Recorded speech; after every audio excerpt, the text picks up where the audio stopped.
Les signaux que les hommes envoient et que les femmes interprètent mal, malheureusement. Alors le premier signal, c'est quoi? C'est que ce mec ne répond pas tout de suite au message. Interprétation féminine, il n'est pas intéressé. La réalité, c'est quoi? C'est que le mec peut être occupé, c'est que le mec peut réfléchir à quoi répondre. Donc au contraire, le fait qu'il ne réponde pas rapidement, ça peut être signe qu'il s'applique à répondre. Ou alors il veut éviter d'avoir l'air trop collant. C'est une peur très courante chez les mecs que je vois en coaching. Montrer trop d'intérêt et avoir l'air needy, quoi, dépendant. Donc les mecs font attention à ce qu'ils montrent dans leur niveau d'intérêt. Donc ça, attention. Ensuite, mauvaise interprétation du mec taquin.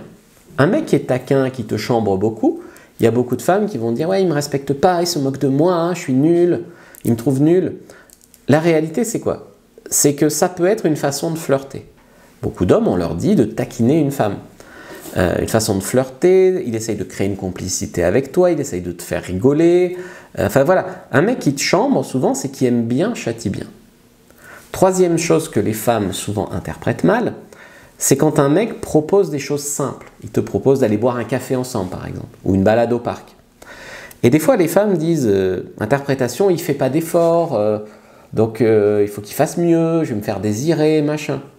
La réalité, c'est quoi? C'est que c'est un homme qui, à la fois, teste le terrain, donc doucement, il teste le terrain, et si ça se passe bien, il s'engagera probablement davantage. Et aussi, c'est un homme qui se protège. C'est-à-dire, il te propose un café, parce qu'il se dit, je ne veux pas tomber sur une nana, lui payer un resto 3 étoiles, et qu'après, elle me dise, bon, bah, c'était bien, bonne soirée, merci, j'adorerais qu'on reste amis. Tu vois? Donc, il se protège aussi. Parce que des femmes lui ont déjà fait ce coup-là, très probablement. À tout le monde, c'est arrivé. Okay, donc, il teste un peu le terrain. Ça ne veut pas dire qu'il ne va pas s'engager. L'important, c'est qu'il t'ait proposé quelque chose. 4, il ne parle pas beaucoup de ses émotions. Donc là, tu es sur une interprétation de « il se fiche de moi parce qu'il est évitant » ou je sais pas quoi, il ne parle pas de ses émotions. Mais en réalité, beaucoup d'hommes n'ont pas appris à verbaliser vraiment leurs émotions. Il ne sait pas ce qu'il ressent, il ressent.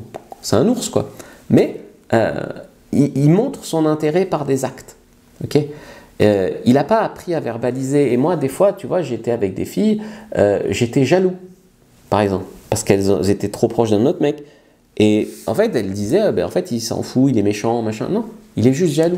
On a des émotions, mais quand on est jeune, surtout, on n'arrive pas bien à les gérer. D'ailleurs, des fois, avec l'âge, les mecs, ils n'apprennent pas. 5, c'est une certaine distance physique au début. Donc, tu te dis, il ne se jette pas sur moi, il n'est peut-être pas attiré. Ouais, mais non, tu as des mecs qui sont respectueux, tu as des mecs qui sont timides, tu as des mecs qui respectent les limites, même des fois sont trop respectueux, trop timides. Il attend en fait des bons signaux de ta part pour peut-être oser plus. Le truc, c'est que si toi tu te dis il n'est pas attiré, donc je ne donne pas de signal, ben la situation est bloquée. Donc tu donnes des signes d'intérêt. Ton rôle en tant que femme féminine, c'est d'être ouverte, disponible, et à lui ensuite d'agir effectivement. Mais à toi d'envoyer du signal. 6, il parle de ses projets, de son travail, de ses passions. Et là, tu vas te dire il est égocentrique, il parle que de lui, il essaye de se vanter. En réalité, souvent les hommes, ils essayent d'impressionner la femme qui leur plaît. Plus tu es belle et plus tu lui plais, plus il se dit je suis peut-être pas assez, donc il faut que j'en rajoute un peu. Tu vois? Donc en fait, un mec qui se vante, il n'est pas forcément égocentrique. Ça peut aussi être un mec à qui tu plais beaucoup et qui essaye en fait de marquer des points à tes yeux. Il s'y prend mal effectivement, mais il essaye. Il a le mérite d'essayer. 7, il fait de l'humour un peu maladroit.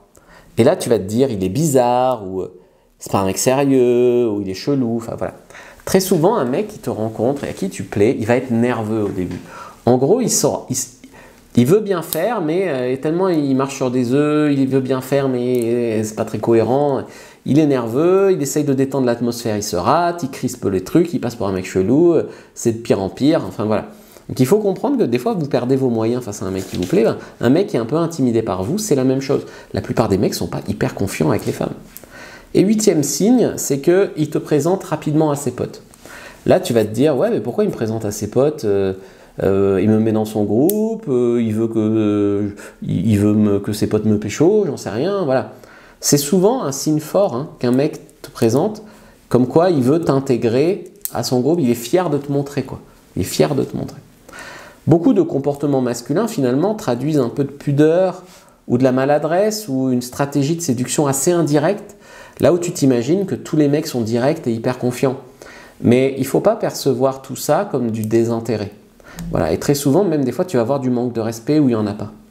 Voilà, je dis pas ça pour défendre les hommes, mais juste pour que tu rates pas des coups potentiels. Clique sur le lien dans la description de la vidéo, clique en commentaire épinglé et prends ta fiche sur tous les signes d'intérêt d'un homme et comme ça tu te tromperas plus.